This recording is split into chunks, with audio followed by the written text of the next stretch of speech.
Hello दोस्तों, नमस्कार। आपके अपने YouTube चैनल पर आपका स्वागत है। इस वीडियो में हम बात करेंगे उन कंपनियों के बारे में जिनमें वीकेंड पर खबरें आई और खबरों के दम पर उनमें काफ़ी एक्शन देखने को मिल सकता है। कुछ कंपनियों के रिजल्ट आए हैं, कुछ कंपनियों को ऑर्डर मिले हैं, कुछ कंपनियों को ASM लिस्ट से राहत मिली है। तो सभी चीज़ों को लेकर डिस्कस करेंगे। वीडियो शुरू करने से पहले कहना चाहूँगा, अगर किसी ने चैनल पर फर्स्ट टाइम विजिट किया है तो चैनल को सब्सक्राइब कर दें और बेल आइकन को जरूर दबा लें। साथ ही हमारे दूसरे चैनल बिजनेस वर्ग, आप इसको भी सब्सक्राइब कर सकते हैं, बेल आइकन को भी हिट करके रख सकते हैं। तो दोस्तों, बाजार में होने वाला है भरपूर एक्शन, क्योंकि निफ्टी 50 की कई सारी दिग्गज कंपनियों के आए हैं रिजल्ट, और रिजल्ट की वजह से उन कंपनियों के ऊपर रिएक्शन देखने को मिल जाएगा। तो सबसे पहले बात करेंगे रिलायंस इंडस्ट्री के बारे में।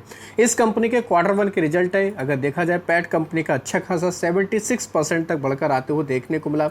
अच्छा खासा कंपनी ने ग्रोथ दिखाई, लेकिन इसमें दोस्तों हम लोग को एक्सेप्शनल गेन भी देखने को मिला। एशियन पेंट के अंदर इस कंपनी ने हिस्सेदारी बेची थी, लगभग 8,000 करोड़ रुपए के आसपास, 8,900 करोड़ रुपए के आसपास कंपनी को इस स्टेक सेल से मिला था, और इस वजह से कंपनी का पैट इतना ज़्यादा बढ़कर आया है। हालांकि कंपनी का अगर रेवेन्यू देखें 2.44 लाख करोड़ के आसपास रहा है, जो पहले 2.32 लाख करोड़ के आसपास था। तो कह सकते हैं मिले जुले नंबर देखने को मिले रिलायंस इंडस्ट्री के, जिस वजह से ये कंपनी काफ़ी फोकस में देखने को मिल जाएगी। बात करेंगे दोस्तों HDFC बैंक के बारे में, इसके भी रिजल्ट हमें देखने को मिले। इसके भी नंबर देखें तो दोस्तों अनुमान के आसपास ही नंबर देखने को मिल रहे हैं। कंपनी का नेट इंटरेस्ट इनकम 4.5% तक बढ़कर आए, 31,438 करोड़ के आसपास। कंपनी का पैट 18,155 करोड़ के आसपास देखने को मिला, लगभग 12% की ग्रोथ रही, जबकि अनुमान 17,067 करोड़ के आसपास था। तो कह सकते हैं अनुमान के बेहतर ही नंबर देखने को मिले। जैसा अनुमान दिखाया था उससे थोड़ा अच्छे ही नंबर कंपनी ने प्रेजेंट किए हैं। कंपनी की तरफ से बोनस का भी ऐलान किया गया 1:1 के रेशो में, साथ ही 5 रुपये का कंपनी ने डिविडेंड का भी ऐलान किया है। तो HDFC बैंक, ये कंपनी भी बाजार के काफ़ी फोकस में देखने को मिलेगी। एक और दिग्गज कंपनी है ICICI बैंक, इसके भी रिजल्ट देखने को मिले। इस कंपनी के रिजल्ट अनुमान से बेहतर देखने को मिले, जो भी एस्टिमेट थे कंपनी ने उसको बीट किया है। नेट पैट 15% बढ़कर आया, 12,768 करोड़ के आसपास है। दोस्तों, ये 3 ऐसी दिग्गज कंपनियां हैं जो पूरे बाजार की दिशा को तय कर सकती हैं, बाजार को गिरा भी सकती हैं, बाजार को भगा भी सकती हैं।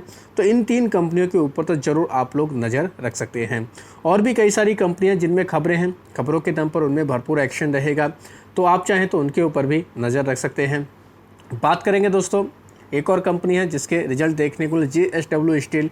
इसका अगर देखा जाए ओवरऑल तो नेट पैट 155% तक बढ़कर आते हुए देखने को मिला है। इस बार कंपनी ने 2,184 करोड़ रुपये के आसपास इसको रिपोर्ट किया, जो पहले 845 करोड़ रुपये के आसपास देखने को मिलता था, क्योंकि इसमें 1,400 करोड़ रुपये का दोस्तों हम लोग को एक रिडक्शन टोटल एक्सपेंसेस का देखने को मिला, उसकी वजह से सारा एडजस्टमेंट हुआ है। तो कह सकते हैं इस कंपनी के भी मिले जुले नंबर हैं, क्योंकि इसका अगर रेवेन्यू देखें तो ये केवल 0.5% तक ही बढ़कर आते हुए देखने को मिला। तो इस कंपनी के ऊपर भी इस न्यूज़ का हम लोग को रिएक्शन देखने को मिल जाएगा। केवल दोस्तों मैं आपको शॉर्ट में खबरें बता रहा हूँ, डिटेल में आपको खुद से जाकर पढ़ना है, क्योंकि सभी कंपनियों के बारे में डिटेल में खबर बनेगी, वीडियो बनेगा तो काफ़ी लंबा ये वीडियो हो जाएगा।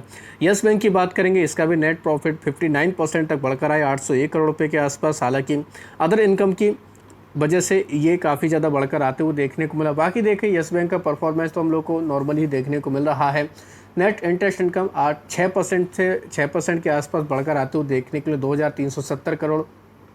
नेट इंटरेस्ट मार्जिन देखें तो ये हम लोग को 2.5% देखने को मिले, हालांकि 10 बेसिस पॉइंट के आधार पर यहाँ पर हम लोग को कह सकते हैं एक्सपेंशन देखने को मिला है। तो यस बैंक के नंबर भी हम लोग को कोई ऐसे दमदार तो देखने को नहीं मिले। RBL बैंक की बात करेंगे, लगातार ये कंपनी ख़राब नंबर रिलीज करते आ रही है। प्रॉफिट 46% गिरा है, 200 करोड़ के आसपास। लोअर कोर इनकम भी हमें देखने को मिले। नेट इंटरेस्ट मार्जिन भी दोस्तों हम लोगों को घटकर आते हुए देखने को मिले, 4.5% के आसपास रहे, जो पहले 4.89% के आसपास थे। तो हर पैरामीटर के हिसाब से RBL बैंक के नंबर खराब रहते हैं, और आपको पता है, लेकिन खराब नंबर के बावजूद ये कंपनी काफ़ी हम लोग को हरियाली में देखने को मिल जाती है। JK सीमेंट की बात करेंगे, सीमेंट सेक्टर से जुड़ी हुई कंपनियों के नंबर भी अच्छे आ रहे हैं। लास्ट वीक न्यूको विस्टा के रिजल्ट आए थे अबसेंट, अब हम लोग को JK सीमेंट के देखने को मिले। तो प्रॉफिट 75% तक बढ़कर आते हुए देखने को मिला, 324 करोड़ के आसपास। सेल्स भी 19% से ज़्यादा बढ़कर आई है। तो ये कंपनी भी काफ़ी फोकस में देखने को मिलेगी। सबसे इंपॉर्टेंट पॉइंट क्या, कंपनी का EBITDA 41% बढ़कर आए, और मार्जिन भी कंपनी के इंप्रूव होकर आए हैं। इस बार कंपनी ने मार्जिन 20.5% रिपोर्ट की, जो पहले 17.3% थे। तो अच्छा खासा नंबर रिपोर्ट किया गया जेके सीमेंट की तरफ से। बात करेंगे एयू स्मॉल फाइनेंस बैंक के बारे में, मिले जुले नंबर है। एसेट क्वालिटी थोड़ा सा हम लोग को कमज़ोर होते हुए देखने को मिली। कंपनी के एनपीए बढ़कर आए हैं। नेट इंटरेस्ट इनकम 6.5% बढ़ी है 2044 करोड़ के आसपास। कंपनी का प्रॉफिट देखें तो 15.5% तक बढ़कर आए 580 करोड़ के आसपास। हालांकि जो भी एस्टिमेट थे उसको कंपनी ने मीट किया है, लेकिन जो हम लोग को और भी चीज़ें देखने को मिलती थी वो हम लोग को उसके विलो देखने को मिली, यानी उसके नीचे ही देखने को मिली है। तो एयू स्मॉल फाइनेंस बैंक के ऊपर भी हम लोगों को इस न्यूज़ का इम्पैक्ट देखने को मिल जाएगा।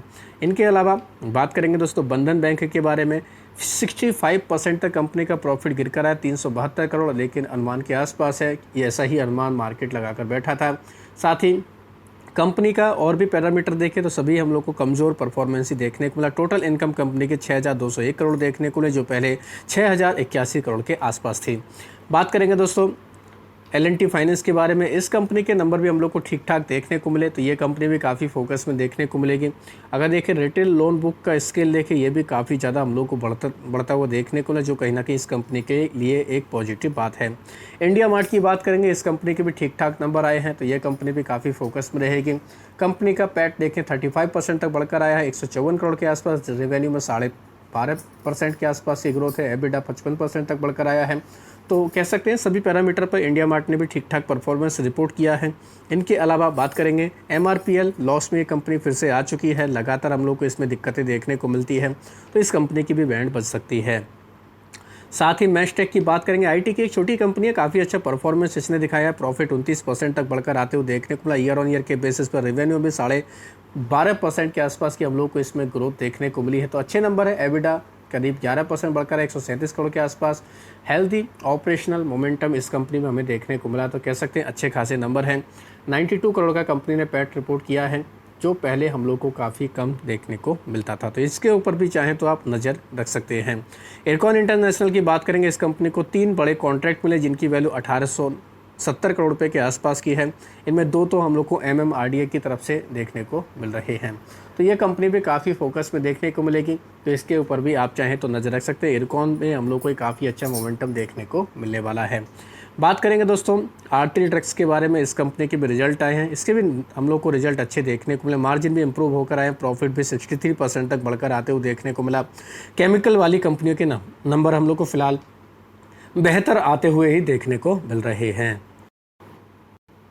तो आरती ड्रग्स के ऊपर हम लोग को माफ़ी चाहेंगे दोस्तों, आरती इंडस्ट्री नहीं, आरती ड्रग्स है फार्मा की कंपनी के नंबर हम लोग को अच्छे ही आते हुए देखने को मिल रहे हैं। 63% कंपनी का पैट बढ़कर आया, तो ये कंपनी भी काफ़ी फोकस में देखने को मिल जाएगी। फर्स्ट सोर्स में एक न्यूज़ देखने को मिले, कंपनी ने एक एग्रीमेंट साइन किया, ये एक्वायर कर रहे हैं। यूके बेस्ड एक कंपनी क्रेडिट सॉल्यूशन का काम करती है, तो ये कंपनी भी कहीं ना कहीं इस न्यूज़ की वजह से काफ़ी खबरों में देखने को मिल जाएगी।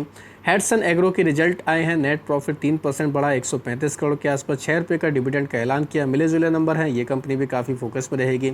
जियो फाइनेंशियल सर्विस में एक रिपोर्ट यानी कि एक न्यूज़ देखने को मिली है, 50-50 के रेशियो में कंपनी ने जॉइंट वेंचर किया अलायंस के साथ में। ये दोस्तों री इंश्योरेंस करेंगे, यानी कि इंश्योरेंस सेक्टर में आने वाले हैं, तो ये भी कह सकते हैं कहीं ना कहीं एक इंपॉर्टेंट खबर हमें देखने को मिल रही है। बात करेंगे पटेल इंजीनियरिंग के लिए, इसको 240 करोड़ रुपये का NHPC का हाइड्रो पावर कॉन्ट्रैक्ट मिला है। इनको 30 प्रोजेक्ट ये हम लोग को सिक्किम में देखने को मिलता है, तो ये भी कह सकते हैं पटेल इंजीनियरिंग के लिए अच्छी खबर है। साथ ही बात करेंगे दोस्तों एक और इम्पॉर्टेंट कंपनी के बारे में, ब्रिगेड इंटरप्राइज, इसके ऊपर नज़र रख सकते हैं, क्योंकि ब्रिगेड होटल वेंचर का IPO हम लोग को 24 जुलाई से ओपन होते हुए देखने को मिला। 760 करोड़ रुपए का ये हम लोग को IPO देखने को मिलने वाला है, इस वजह से ये कंपनी भी काफ़ी फोकस में देखने को मिल जाएगी।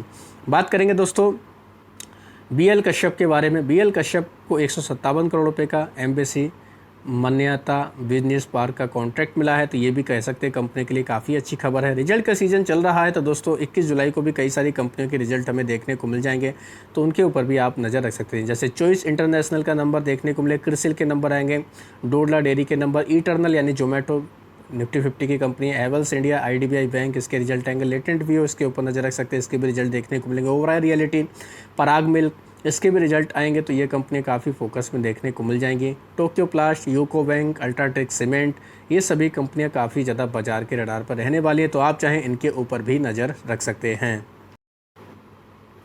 इनके अलावा बात करेंगे एएसएम लिस्ट के बारे में। 3 कंपनी लॉन्ग टर्म के एएसएम की लिस्ट में डाले गए, जिनमें विजी फाइनेंस, दीक्षा ग्रीन, रेट्रो ग्रीन रिवोल्यूशन। कुछ कंपनियों को राहत दी गई स्टेज बाय स्टेज, जिनमें लोटस चॉकलेट के ऊपर आप चाहें तो नजर रख सकते हैं। एमएमटीएस, इसको भी एक एक स्टेज राहत दी गई है। 12 कंपनी बाहर निकली, जिनमें से कुछ इंपॉर्टेंट कंपनी जैसे केरारो इंडिया ये बाहर निकल चुकी है। साथ ही Meenakshi textile, sky gold, Tanvi food, ये सभी कंपनी आप चाहें तो इनके ऊपर भी नज़र रख सकते हैं। हालांकि एएसएम को लेकर ऑलरेडी डिटेल वीडियो बना दिया गया है। कई सारी कंपनी के प्राइस बैंड भी बदले गए, सर्किट बदले गए, तो वो कंपनियां भी काफ़ी बाजार के रडार पर रह सकती हैं। तो आप चाहें सभी खबरों को डिटेल में जाकर स्टडी कर सकते हैं, उनके बाद अपनी रणनीति को बना सकते हैं। तो आशा करता हूँ दोस्तों आपको ये वीडियो अच्छा लगा होगा। वीडियो अगर पसंद आया तो चैनल को सब्सक्राइब कर लें, बेल आइकन को दबा लें, ज़्यादा से ज़्यादा लोगों में शेयर करें। धन्यवाद दोस्तों, बाय बाय।